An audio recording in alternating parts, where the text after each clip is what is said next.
99% of people are not willing to do what it takes to make their dreams come true. The Marines have a saying, everybody wants to go to heaven, but nobody wants to die. The center of bringing any dream into fruition is self-discipline. You know, something as simple as food and eating. It's not about your body as much as it is about your mind. It's getting command of your mind to be able to choose actions that are in your own best interest. Every day we are choosing that's not in our own best interest. So if the world is attacking you and the world wants to fight you and the world's trying to hold you down, so you're going to kick yourself in the balls?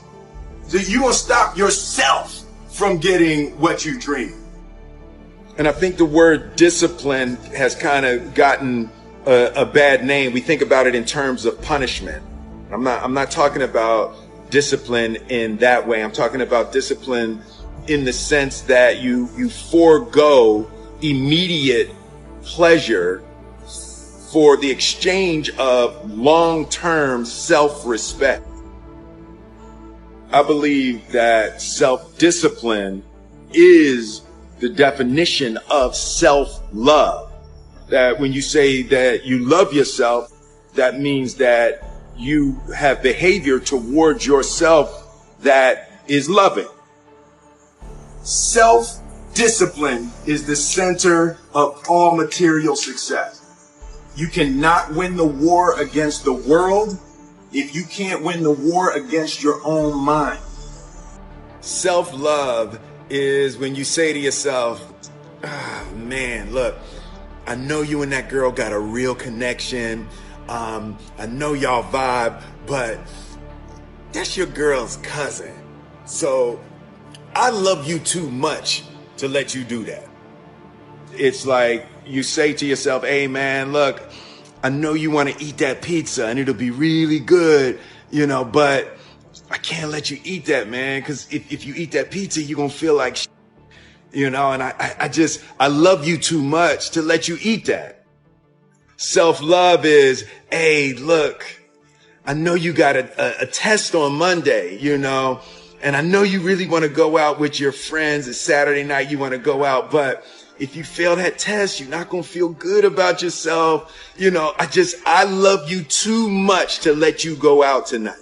Self-discipline is self-love. If you want to be happy, you have to love yourself, which means you have to discipline your behavior.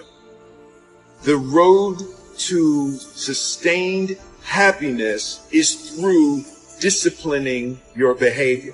We tend to base our self-esteem on what other people think. And that's not really self-esteem. Self-esteem is supposed to be how we feel about ourselves. And I was just saying how dangerous it is to allow other people to determine how you're going to feel about you. And it's kind of like looking into a broken mirror. You're going to look in a broken mirror and then change your face to try to look good in this defiled, busted, broken mirror. And it just, other people's opinions is a really way to determine how we feel about ourselves. It don't matter whose fault it is that something is broken if it's your responsibility to fix it. For example, it's not somebody's fault if their father was an abusive alcoholic. It is for damn sure their responsibility to figure out how they're going to deal with those traumas and try to make a life out of it. It's not your fault if your partner cheated and ruined your marriage, but it is for damn sure your responsibility to figure out how to take that pain and how to overcome that and build a happy life for yourself.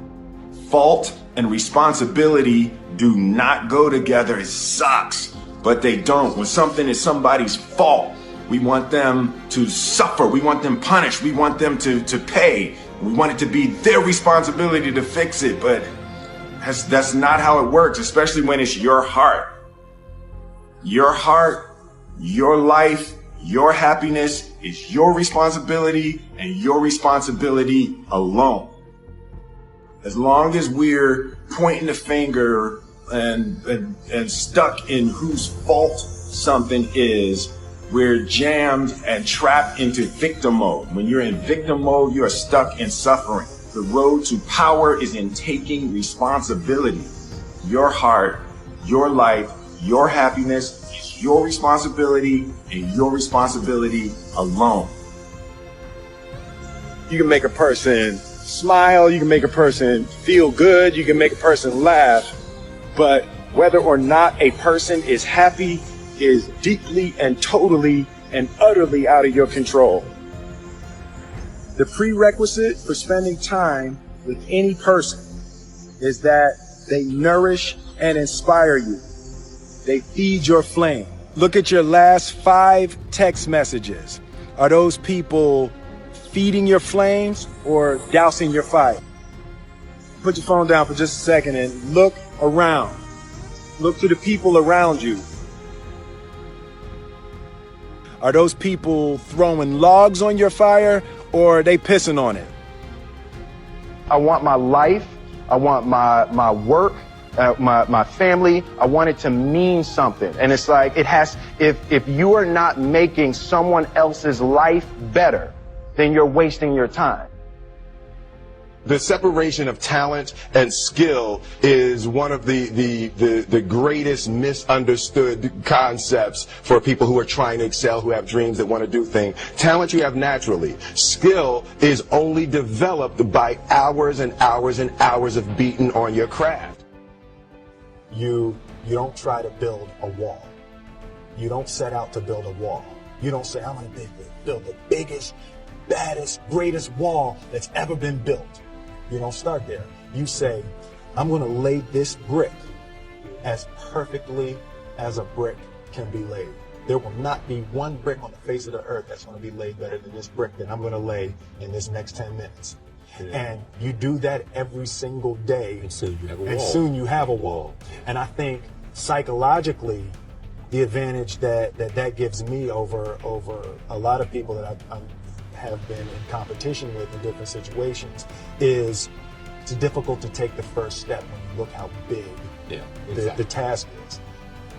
The definition of who I am is very clear to me, and it also redefines who I want to be, in that I know for a fact that I'm stronger than I thought I was. You know, you can't help but ask yourself the question, what would I do if I was in Muhammad Ali's shoes? I'm motivated by fear. I hate being scared to do something. And I think what developed in my early days was the attitude that I started attacking things that I was scared of. Why were you scared in your bed the night before? What do you need that fear for? Just don't go. Why are you scared in your bed 16 hours before you jump? Why are you scared in the car? Why could you not enjoy breakfast? Fear of what? You're nowhere even near the airplane. Everything up to the stepping out, there's actually no reason to be scared. It only just ruins your day. You don't have to jump. And then in that moment, all of a sudden, where you should be terrified is the most blissful experience of your life. And God placed the best things in life on the other side of terror.